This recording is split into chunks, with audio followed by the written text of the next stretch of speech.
Good morning, good afternoon, wherever you are joining us from.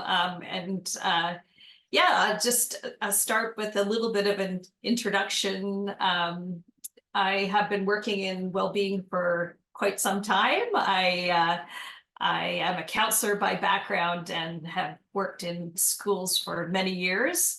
And then I started working on staff well-being, and really that has become a passion area for me. It's the area that I think is so hugely important. You'll hear more about that.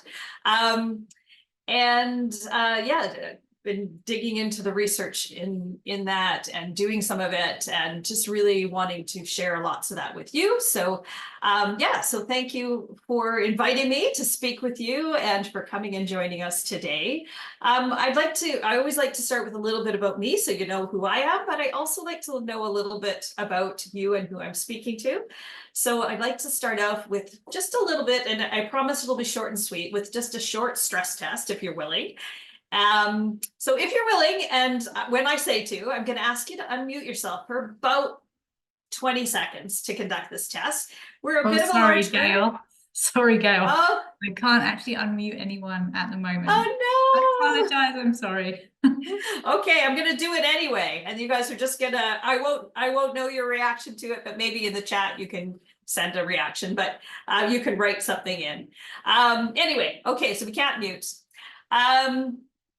But just sort of to get a sort of sense of the people that are in the room. So follow along here. So the next, the following slide is a picture from a McGill study on stress. I'd like you to look at both dolphins jumping out of the water, which are both identical.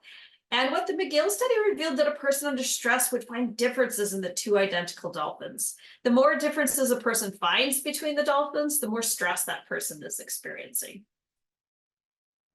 So there you go. That's my little bit of a joke. And that's why I wanted you to unmute, because I hope you're kind of laughing.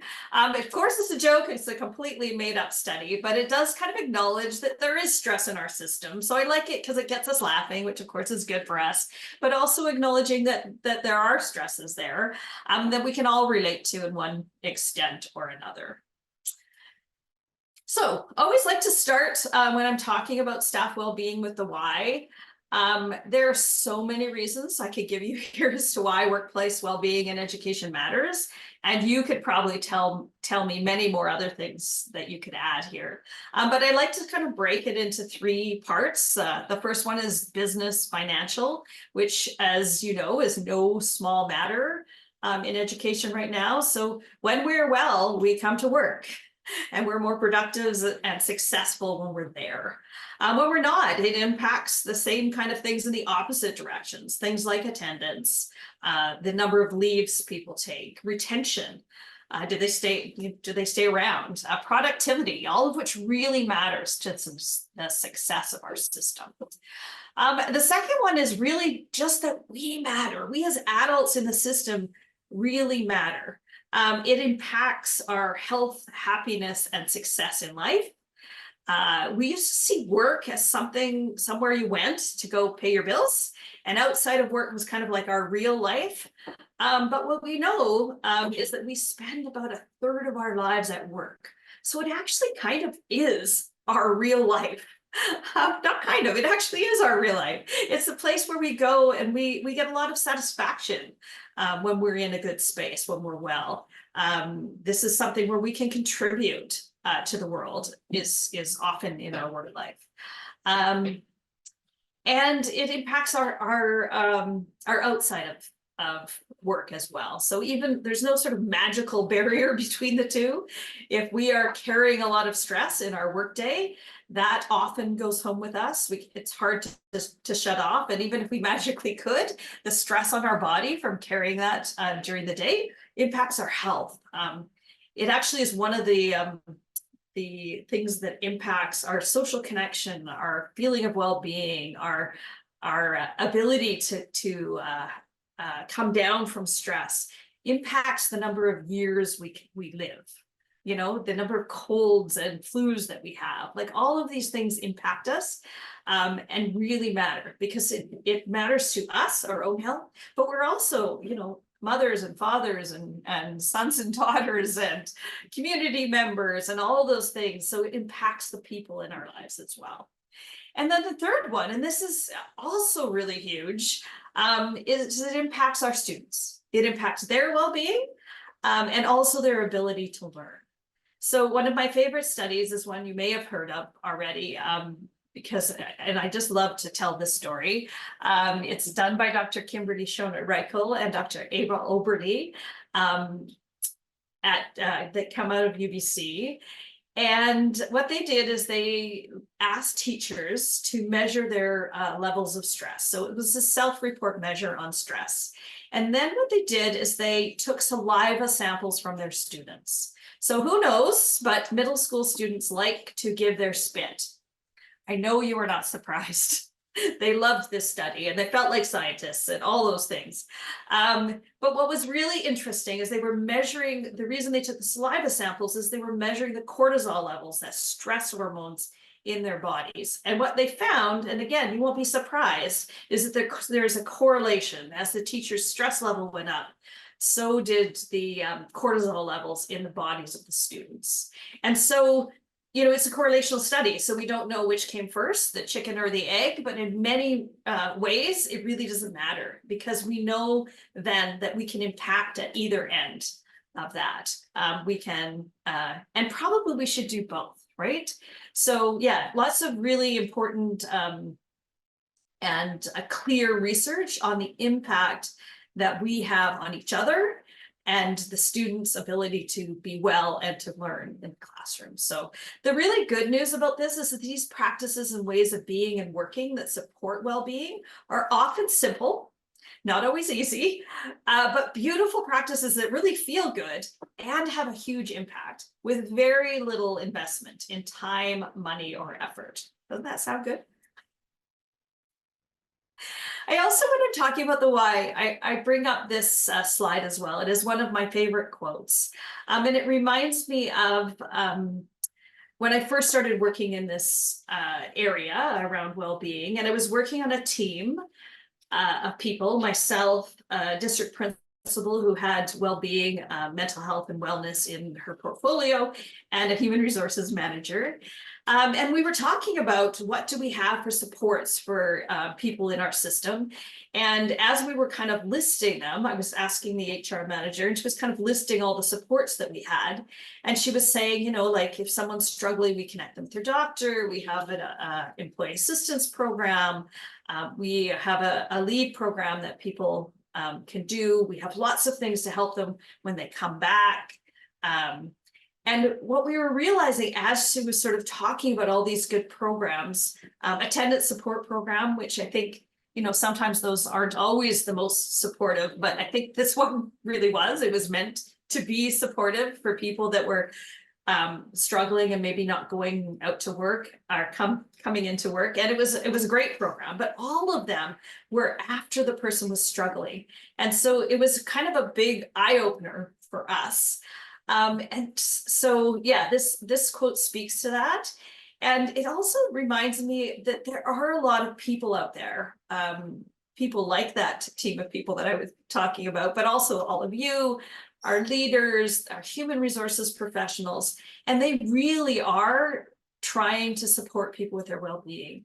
And yet sometimes we were our traditional system of doing that was really looking at fixing things when they were broken. And so now, and this is so very encouraging because now people in those roles and the people that are working like yourselves in this area are really working at the promotion and the prevention side, which I think is so very important. All right, my biggest learning about workplace well-being is that there are 3 interconnected parts that they have to all be working together. You don't always have to be doing them all at once and all at the same time, but we have to acknowledge that we see all 3 parts. So I'll just sort of run through them really quickly here, and then we're going to kind of dive into them a little bit more. So the first one is self. This is that self-care stuff that we hear so much about. It's about, you know, sleep and exercise and taking care of ourselves. It's also about the the social emotional part, which I will talk more about that. That's the part I know a little bit more about, and I think is so very important. But I really, yeah, it's important. We have to take responsibility for looking after ourselves. The second one is the other one, and this is all those sort of beautiful things around belonging, connection, how we lift and support each other. And then the third one is the system, which we'll talk about today too. And these are the things that practices, the policies, just our ways of being at work that either support our health and wellness at work or get in the way of it. So they can be big things, they can be small things, but they are the systems practices around us. And like I say, we have to just acknowledge that we're moving towards all of these. All right, taking care of our own well-being. So traditionally, again, like I said, this is the things that we know about: support for sleep, exercise, nutrition. We send newsletters out about this. We have videos, we have, you know, things that support that. And I think these are all wonderful. I don't talk about those as much because I think, first of all, we have lots of information. And if people are needing help on how to get more exercise or what kind of nutrition, there are other people that can help them with that. They are out there, but not because I don't think they're really important. They definitely are. But I like to talk about the beauty of self-care. The beauty of it is we can do that, and we have to take care of ourselves. We have a responsibility to that for sure. And the people in our workplaces can support us to do that. They can provide us with more information, but there really also needs to be that taking care of ourselves. I think also that it's important to acknowledge the danger of self-care. And it's easy to describe if you're willing to play along with me a little bit. So imagine for a minute that you've had one of those weeks. So I don't know who it is, kids, parents, teachers, all needing your time, your attention, probably all of those people. Deadlines are looming, and your boss comes to you with something else that needs to be done. The timeline is short and it needs to happen right away. So here's my question for you. Is this a good time for them to hand you a pamphlet on mindfulness? What is your self-talk at this moment? Is it helpful to you? Oh, Nikki and Kelly, thank you for having your cameras on. I just love that I can actually see somebody and talking about this, because I know what your self-talk is now, because I can see you laughing. Yeah, not so good. That's the danger part, right? Is that sometimes because we were wanting to help, we could see the stress in their demeanor and how they're reacting. They're overwhelmed. But actually handing them something or doing something, giving them some extra self-care, it's not going to help. Like, I could be at that moment, I could be the most self-cared person in the world. And I often talk about this kind of fictional character that is the most self-cared person, right? They exercise a lot, they eat well, they sleep well. Maybe they have a practice of meditation every morning, like they're doing it all. But if something else is going on in their work life or their life that is causing this stress to pile on, it doesn't matter how much more of self-care they add. So that's the danger of it, is that really wanting to help people, we can give them more information about self-care when that's not necessarily the problem. We kind of have to match the two. All right, and then the part about self-care that I like to talk about is, again, the social emotional learning part of self-care. And this is that beautiful stuff that we teach the kids. We teach them social emotional learning skills, but so many of us as adults, we were never taught these when we were in school. And even if we were, it is a constant practice. So these are the kind of things when working with adults and working in the workplace, we need to think about and do this kind of self-care. So let's dive in a little bit. Dr. Tasha Eurich, organizational psychologist, wrote a book called Insight. And this is a quote from her. She calls self-awareness the meta skill of the 21st century because it is the thing that sort of underlies all of the skills that we need. And in fact, our teaching or our students, things like empathy, influence, persuasion, communication, how to collaborate with each other. All of the things that are kind of critical for success stem from self-awareness. It is probably the biggest opportunity for self-improvement in work, in home, and in life, just in general, is self-awareness. And what it is that ability to see ourselves clearly, to sort of understand who we are, how others see us, and how we fit into the world. So noticing, and here's that counselor in me coming out, noticing what we're feeling, thinking, and how we're behaving, how they all kind of work together. I'm doing this again because I see those sort of circles going together as well, similar to this, feeling, thinking, and acting. So first of all, before we talk any more about this, I would just like to do a little bit of poll about self-awareness. So Nikki is going to help me with that. So I have a poll for you. Yeah, no, it should be on now. So how would you rate yourself when it comes to self-aware? Above average, average, or below average? So I'm going to give you a few more seconds. A lot of respondents. A few more seconds. And I'm going to end the poll and share the information with you. Everyone's still... Don't overthink it. Don't overthink. There we go. All right. Okay, so you guys can see it too. I don't need to read it to you, but all right, that sounds good. Now, keep that in mind because we have another quick poll.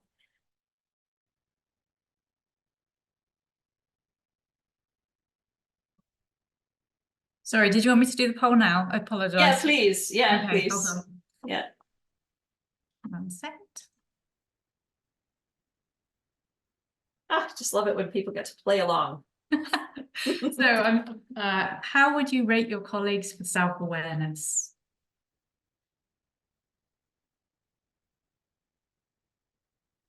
Okay.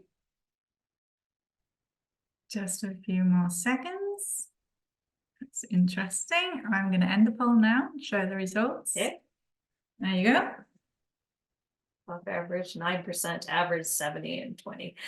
Okay, so thank you for playing along with me. I think it's interesting. The reason that I asked this is in general, and you guys were, perhaps a little bit more modest. In general, when you do a poll like that and you ask people to rate their level of self-awareness, they rate them, about 90% of people think they're above average in self-awareness. So you guys were a little bit more humble and moved yourself more into average. And then when you ask people to look around the room and say, how many of the other people around here are really, do you find to be self-aware? Of course, they rate it quite a bit lower than average.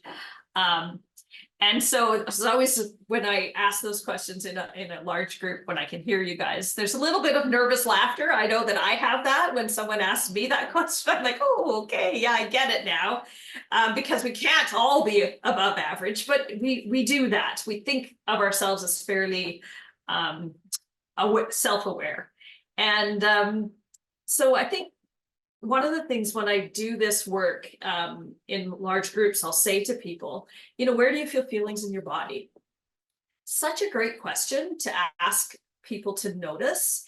And I'm often surprised is that we don't always have an awareness of where we hold our feelings. And I do this whenever I ask the question, I try and remember to put my hands behind me when I first ask it, because this is where mine are. Right? So really, really important for everyone to get a sense. So I will get you to think about it right now. Where's your kind of go-to place, right? Like, is it your stomach? Is it the tightness in your chest? But you could see why it would be important for people to figure out. Yeah, put it in the chat if you want to. I should be checking that or having a look. Where do you feel feelings in your body? Gail, we've got Kelly and I checking the chat as well. Oh, nice. Tightness in my chest. Okay, there's someone. Yeah. Yeah. Okay, excellent. Yeah, we all have something. And if we can have a sense of it, the other thing I often ask people, and I'll get you to think about it now. You can add comments to the chat on this as well. On the other hand, you can just have a thought about it. But the other question I often ask people is, what were you taught as a child? when you about feelings, because often, and not going to give all the answers away, often we were told different things about feelings that we may not believe now. Sometimes we do. Oh yeah, suck it up, buttercup. That's one of the ones. Yeah. Yeah, it's also really good to be aware of the kind of messages, even if they're not the messages we believe in now, because when we're feeling feelings, when they come on, Mark Brackett calls them, he wrote a book called Permission to Feel, and he says that they're data, not directives. And so when they come on, there's some big data to pay attention to. But sometimes things that we thought we'd sort of put away or we don't believe anymore will come up for us. And so just having that awareness, number one, to notice when you're feeling something. So when I get that tightness in my chest, I need to pay attention. I don't have to do anything with it, but at least I've had that moment to pay attention and be curious about it. So I'm using that data and paying attention to some of those kind of automatic messages that are sort of ingrained in us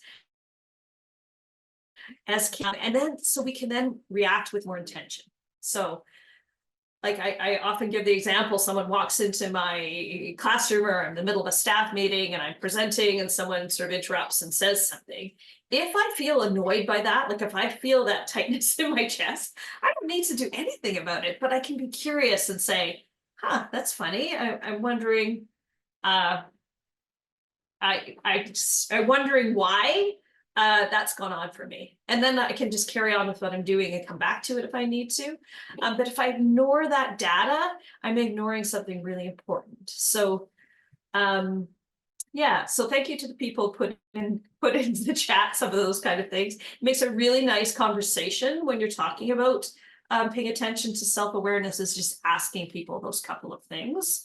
And paying attention to it for yourself. So now you've got a task for the next week or two. Whenever you have something going on for you, notice it, and that's the first thing, you just notice. So, okay, so that was external self or internal awareness. The other one that I think is important, I'm just going to do a quick check on time. Okay, I better hurry up here. But the other one about self-awareness that I think is really worth looking at is thinking about that external self-awareness. And this is one of those ones where I didn't know about this. And it came from Tasha Yerk's book again. And what she said is that it's really important to have external self-awareness, which is our awareness of how others see us. And so she had a couple of questions, which we can send to you after.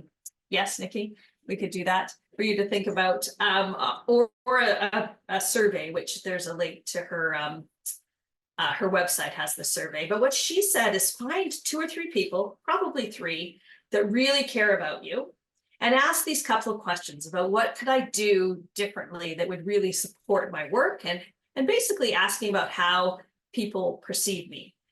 And anyway, just simple questions, and send them to 3 people that really care about you, but also that would give you the real goods.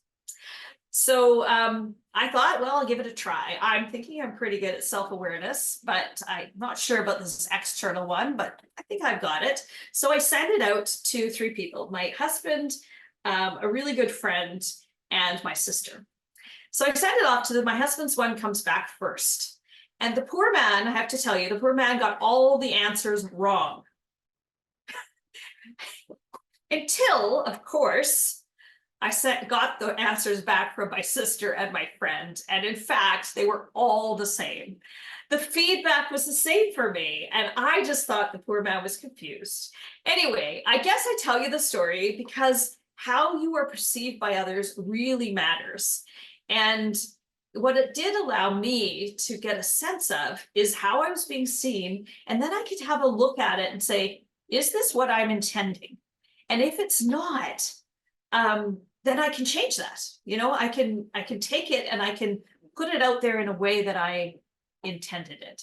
And so you have to, if you're going to do this, be very okay with, even if it's hard, taking that feedback. Remember, these are the people that really, really care about you and want the best for you. Well, so yes, internal extra self-awareness. I could go on and on and on because it's such a great topic and we could do more, but I am going to move on to others. This is the belonging and connection one. So if I told you there was something relatively simple that you could do that would motivate and engage your colleagues, family members, and even yourselves to work harder, better, and to have more fun doing it, would you do it? Now the answer, and I know you're all saying this to yourself, if I could hear you, of course you would do it. So this was the tagline, the very first line of a TEDx that I did back in 2019. One of my first times doing any of this work, I was absolutely so nervous, but anyway, that's a whole other thing.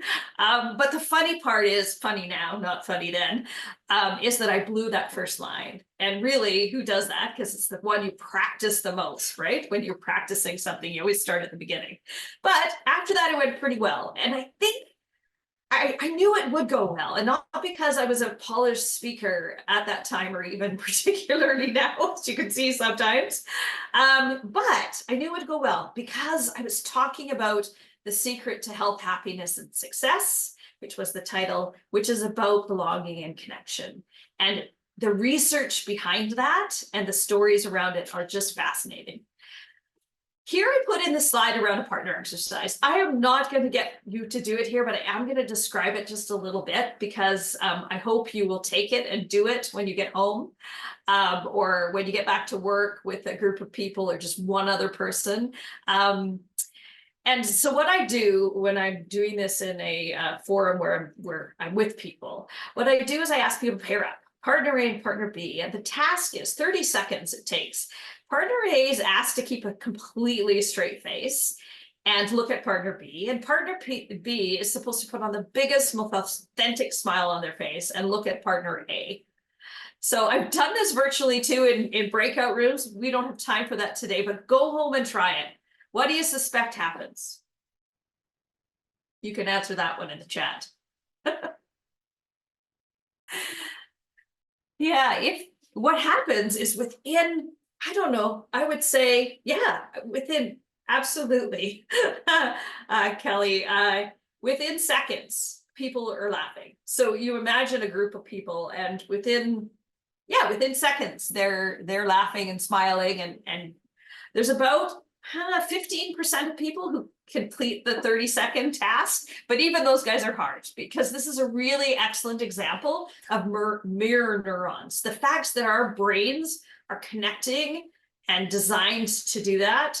When I talk to kids about it, I tell them that you have the power to mess with my brain chemistry, and they just love it. And it's so true because if I smile at you, it releases these feel-good chemicals in your brain and in my brain. So we both feel better. Same thing with acts of kindness. Same thing occurs. And not only the two people that are involved in the act of kindness, but anyone else who happens to be watching it. Anyway, just so cool. So yeah, so I want to tell you more about the research that I talked about in the TEDx talk. This one, this little picture here is from a study done by Dr. Matthew Lieberman and his wife, Dr. Naomi Eisenberger. And what they did is they had participants come in and they wired up their brains. So they're measuring their brain reactions, and they got them to play this very simplistic, you can see the picture, a very simplistic computer game. So the participant is playing catch with this ball with two other participants, but of course they're not really participants. It's actually just the people in the study.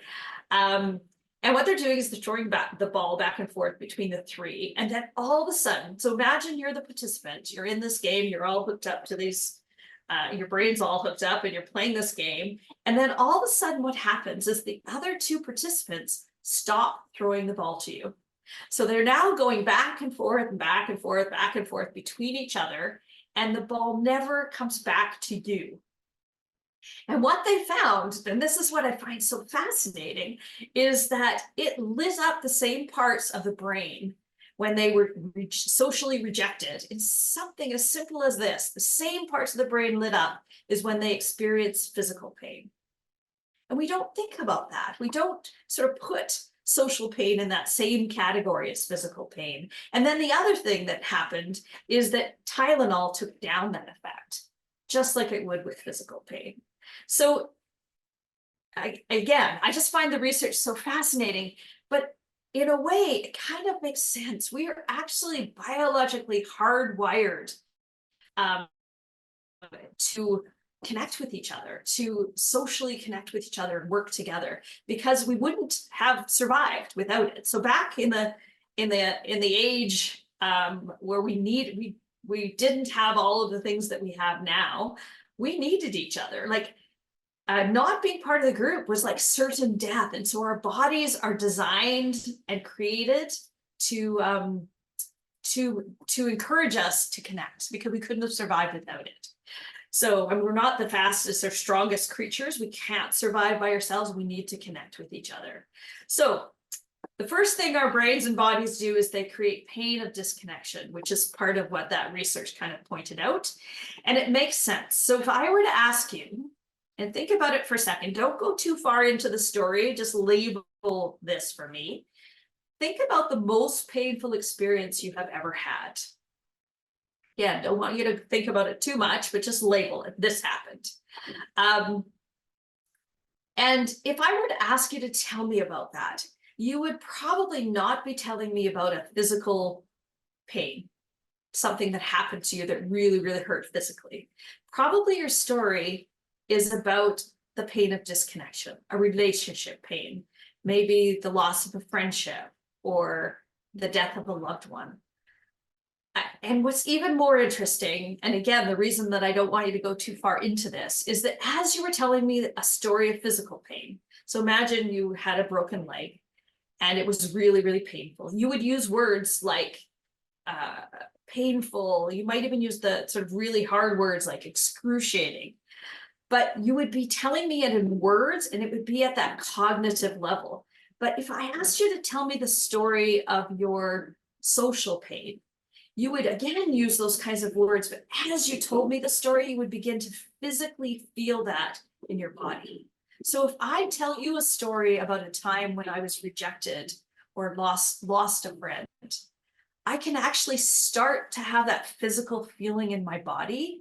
You can probably even hear it in my tone as I think about it. And in some ways we think, why do we have that? But it's to tell us that we need to stay connected. The good news part of that is that our brains also reward us. It's not just about the pain. They also reward us when we do connect. So if I asked you to tell me about a story of your best day at work, again, you wouldn't say it was the day that I got all of these reports done and I ticked everything off my list. You would tell me a story about a time where you worked together in a team and you got something done and you were sharing ideas. Like there's so many stories, but it would be a story that involved connection. And again, as you told that story, if I tell you a story about something like that, I can tell you about a time when I was giving a big presentation. I was very nervous, and my boss at the time had hurried to get there on time through a big snowstorm and all of that. And just before, came up and gave me a big hug and said, "You got this." And like I could still feel that surge of those sort of good feeling hormones when I tell you that story. And yours would be the same. So 2 hormones that I'd like to tell people about, serotonin and oxytocin. I'm not going to get into the details there, but those are the kind of things that happen. Like when we talk about serotonin is a really good one. But when we talk about graduations, and if we had more time, I get you to visualize that, someone walking across the stage. You're not walking across the stage. You didn't do this, but you have that same surge because you're proud of the other person. It's the hormone that's released when someone says, "Good job. Oh, I really noticed that. I really care about what you're doing." Yeah, anyway, I'd love to go more into that. But and then Project Aristotle, that was the really interesting study that many of you have probably heard about, where they tried to find what made the best, highest performing teams. They brought together people and they tried to find out which of the things that we put them together would create the best teams. So be the highest performers. They looked at all these individual measures and not one of them made a difference. Their years of experience, their backgrounds, their age, like none of those individual things, but what really mattered was their social connection with their team. Two things. One is, did they care about them? Like, did they get along well with each other? And the second one was there a approximately equal kind of sharing within the team? Like, did they feel safe to share their ideas? Yeah, I just find that so fascinating too, because those are the teams that work well and not the individual characteristics. And this brings us to the systems. And this one is, oh, I have a question for you first before I start getting into it. What pops into your head when I use this word? When I say systems, what do you think? Just drop it in the chat.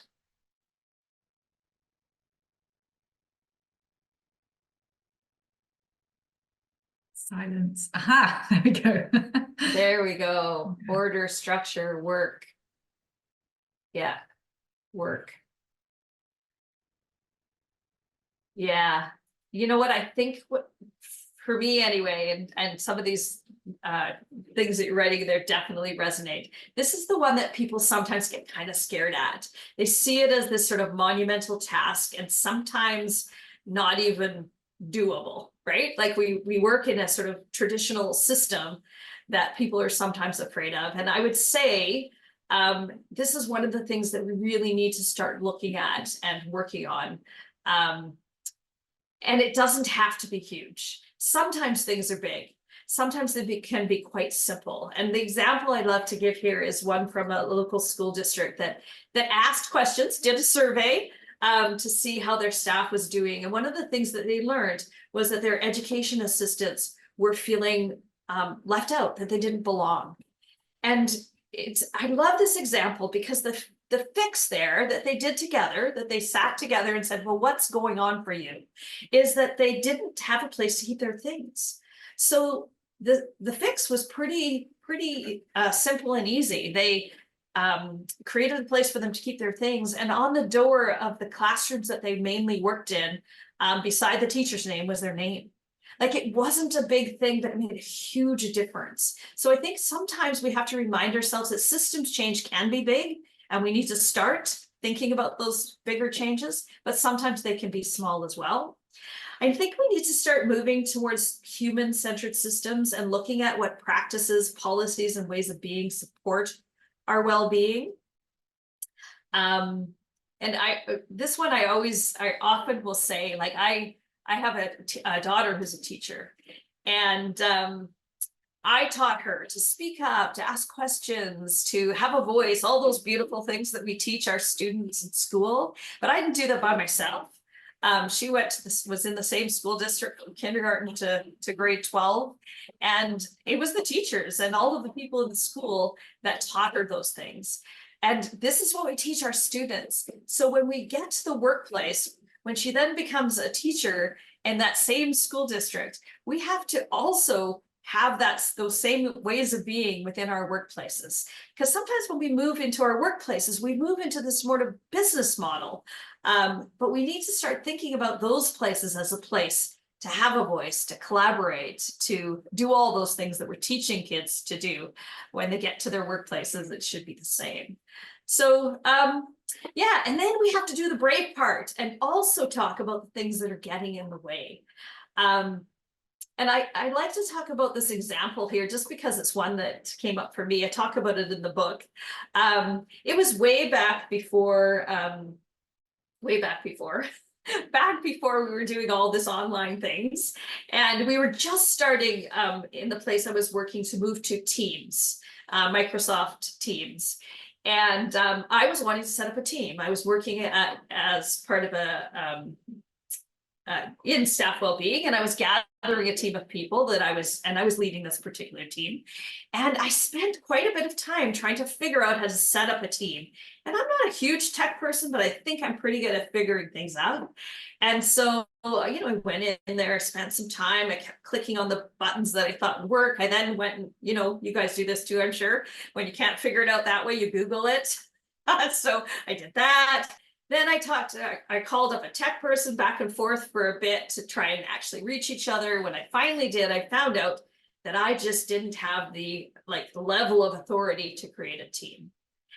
And I can tell you what's interesting about that on many levels is, number one, I spent a lot of time trying to do it. I was then told your boss can do it for you and set it up. But my boss had a job like this and had about 30 people working for her at the time. And so not only was it impacting my well-being, because I was thinking, like, do people not trust me? Do people think I'm not smart enough? All these crazy things, which of course weren't true, but you know how you do. I don't know, maybe I'm the only one. No, I don't think so. But also then I was being asked to go to someone else and create more work for that person, which I did. And she, of course, but that wasn't going to solve the fundamental problem, right? Anyway, I said no, and eventually, and it didn't take long for us to figure out that was just going to cause a lot more people having to do this and her having to set it up for everyone. They eventually just changed it, and of course I could do that, and it was all good. But I love this this slide here, or this visual here from the Compassionate Systems leadership work. It's called Shifting the Burden, because it reminds us to not to just keep doing the systemic solution, which is, if my boss would have just done that for me, that would have been the systemic or the symptomatic solution, and it would have fixed it, but not for long and not for all the other people. And I would have left feeling not so great, and she would have been more busy, and it wouldn't have got to that fundamental solution. So we have to keep thinking about that. We need to be clear about the problems we're solving together. And if we want to do the systems work, we have to embrace feedback often and with gusto. That's that psychological safety stuff that I could do a whole other thing, and hopefully will sometime, about. It's the area of research that I'm doing. But as people that are leading this work, we have to be open to, and not only Dr. Amy Edmondson, who talks about psychological safety, she says it's not good enough to just not shoot the messenger. If someone gives you feedback, you have to embrace the messenger. So I like to say with gusto, because not only that person is getting the message that it's okay to give feedback, it's a safe place to share ideas and ask questions, but everybody else who's watching does too. This is a really important one. I'm using this example of this data, and I'll talk to you about that, to point out about how we need systems problems, need system solutions. So this is a survey, a well-being survey that was done in BC with members of the Principals and Vice Principals Association by Dr. Fei Wang, who's the supervisor of my dissertation research. And this is an example.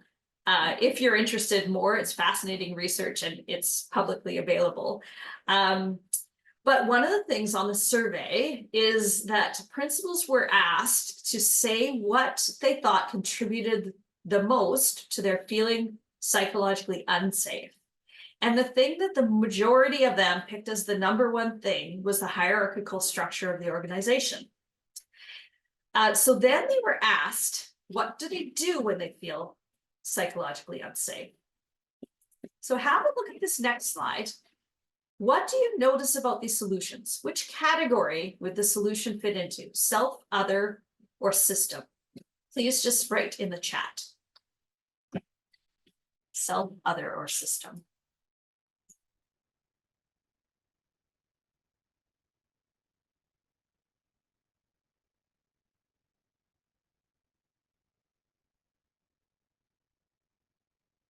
I was going to say I don't see anything, but we have one. Self. Yeah, self. Lots of people saying self. Yeah, you know what? I was fascinated with this for that reason, is that, and I'm not, this isn't judging on the principals who said this, of course, and I'm glad they're doing things that are helping them. But it's just really pointing out that a lot of them are